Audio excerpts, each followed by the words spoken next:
Hey, I'm James from Smokin' Dad Barbecue, and I am back at it for my second low and slow cook on the Weber Summit Kamado. Now, my first cook didn't go amazing, to be honest, but that sometimes is to be expected. On a first cook, on a brand new grill, you find out some things that make each brand different. If you try and apply what you're familiar to a completely different grill, sometimes it works, sometimes it didn't. So what did I run into? I ran into a couple issues. One is access to the fire. This was probably the biggest issue. And my normal trick of adding smoking wood down below didn't work because there's not enough insulation in the ash catcher tool underneath the Summit Kamado in order to preserve coals for that smoking wood to burn.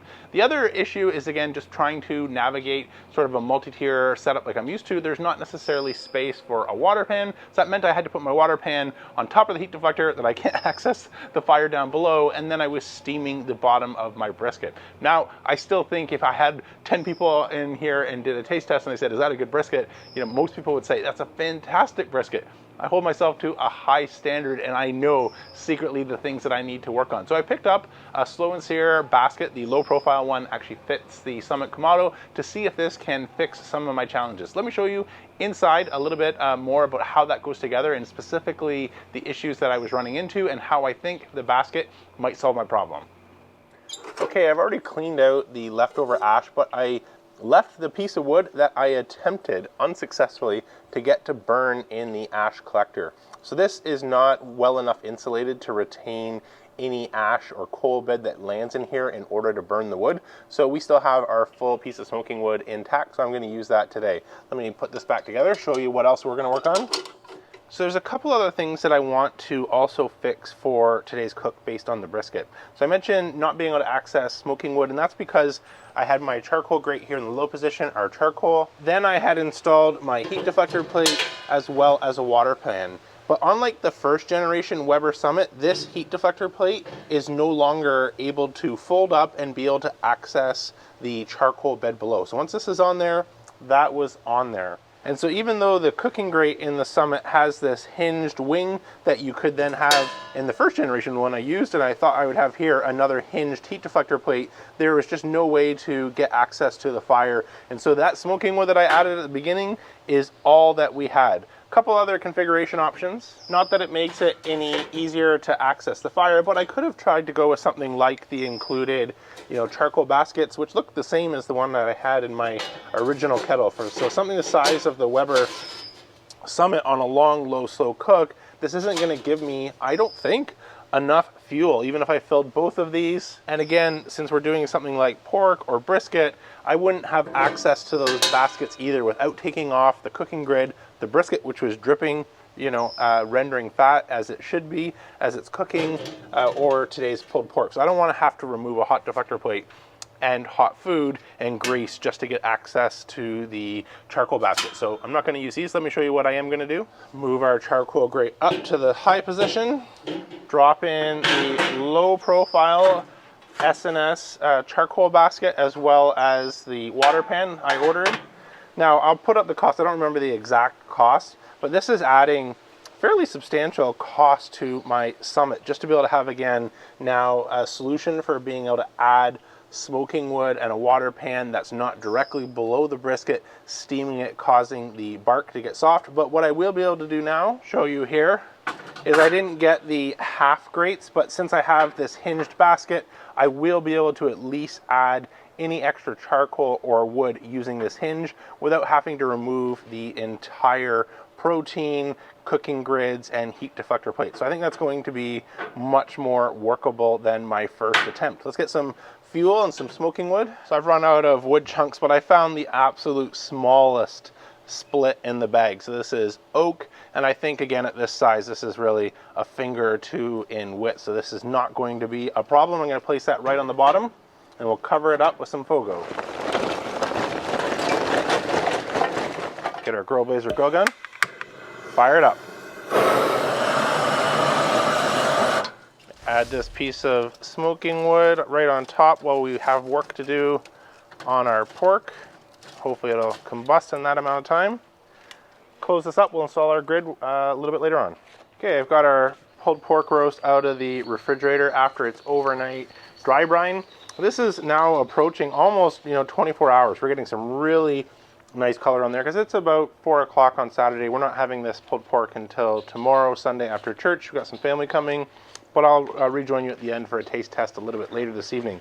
So what we want to do now is make up a rub with additional spices that'll go great on pulled pork without adding any extra salt because we've already got our salt content on there. So I'm going to go for a little bit, still using up some of my pre-made rubs from my how to make your own rub video. I've got a little bit of garlic jalapeno rub, so I'm going to get that. Mustard is something I want to get, and I have some mustard seeds, so I'm going to throw some of those in the pepper cannon. Some pepper itself, as well as for color on pork, a little bit of red. So some smoked paprika and or cayenne pepper are going to go great. So I'll take a fast forward while I switch out the pepper that's in my pepper cannon. Got a little bit left, dump that in here and get the mustard seeds ready to go. Add in our mustard seed. Gonna go for a little bit of a coarser setting just to see what that looks like and grind that up. Add that into an empty jar. Switch over to pepper, grind that up. Perfect, cap number 2. So now we're 1 cap crushed mustard seed and 2 caps of pepper. Put away our pepper cannon. Actually, I lied. I actually want the base of the cap for my measuring cup. So I'm going to go about 3/4 of paprika and the last quarter of cayenne. You can adjust this to your individual family's taste preferences. There's our paprika and the good stuff, some cayenne pepper. That looks good.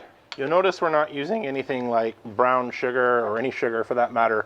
I find on long, low, slow smokes, they tend to burn up. So if we want, we could add something like that at the end or use a bit of a glaze or a sauce, but sugar does not hold up well for an all day, or in our case, going into evening low and slow smoke. So this looks good. Let's mix this up. Again, no salt since we've already salted this with our dry brine. That looks really good. And again, we are going to get a little bit more garlic. Otherwise, I would have added garlic. But since I have this to use up, the garlic jalapeno rub, that will give us our hit of garlic. So now let's get a bit of a binder on. You could go with anything from yellow mustard, but I've got mustard seed in here already. So I'm just going to put a little bit of truff hot sauce on as our binder. Just enough to get our rub to adhere. If you put too much of any binder on, your rub, or your bark in that case as it cooks, will actually slide off because it's just sitting really on a swimming pool. So you don't want anything more than a binder to help the rub adhere, not be a swimming pool. Watch as I pour it. You get a giant amount or something like that. Come on out. Oh, that was okay. We did all right. I'm going with truff hot sauce. I'm not sponsored by them. I buy all my own bottles, but you see me use it all the time. And that's because I love the umami flavor that the truffle oil provides. If you have access to truffle oil or any truffle-based hot sauce, you'll get a similar effect. Speaking of umami, that's one of the senses that can actually stand up to a low, slow smoke. Things like salt, spices like pepper or our cayenne will hold up. Something like umami will hold up. As you get into some of the more fragrant or floral stuff like rosemary, thyme, that doesn't tend to hold up very well, which is why I often make a compound butter and inject them into something if I really want to be able to taste those notes as 6, 7, 8 hours or longer on the smoker. You're just not going to appreciate anything of that ingredient left over. We'll fix this. I'll get some butcher's twine in a second and truss this up. Let's get our rub on. Start with our garlic jalapeno. Get some into our cavity as well before I truss that up. Our homemade rub. All right, this is looking good. Let me get some butcher's twine and we'll truss this up and I'll meet you over by the smoker. Trim off our excess string here that we don't need and do a quick touch up of the outside of any of that rub that we might have messed up as we were fussing with our truss. Grab a meter probe and slide that right into the line. This looks good. Ready to get it on. So the game plan is just to let this cook along at about 270 degrees. We'll see how I'm doing it, figuring out new vent settings. I'll put up the meter chart here just to show you what we're looking at. But I'm gonna smoke this all the way to about an internal temperature of around 175 to 180 degrees, and then move it to a foil boat. I like taking pulled pork a little bit further, but since we don't have any heat directly below, I don't have an urgent need to move it into a boat or a wrap. But I found versus just going dry the entire time versus a wrap, you do preserve a little bit more of that last leg of the cooking journey, that fat that's rendering out, and it makes for a better shredded pulled pork versus it all being sort of squeezed out into our cooking pan. So that's the game plan. It is a little bit later in the day. It's nearly 5 o'clock. We're gonna head out. Again, I mentioned as we were prepping our pork, this is actually for tomorrow. So when I see you next, it'll be dark, but that's okay. We got lights and we'll do a taste test a little bit later on to see how the Weber Summit Kamado does on our pulled pork shoulder. Well, good morning. I mean that because it is an ungodly hour the next day. So I haven't done a pulled pork or a cook in a Kamado without doing something like my double indirect setup. And I forget that it takes much longer when you have a small fire burning. Speaking of a small fire burning, I'll show you the meter chart here. I wrapped this in a foil boat. Around the 6-hour mark, that's when we hit an internal temperature of about 175 to 180.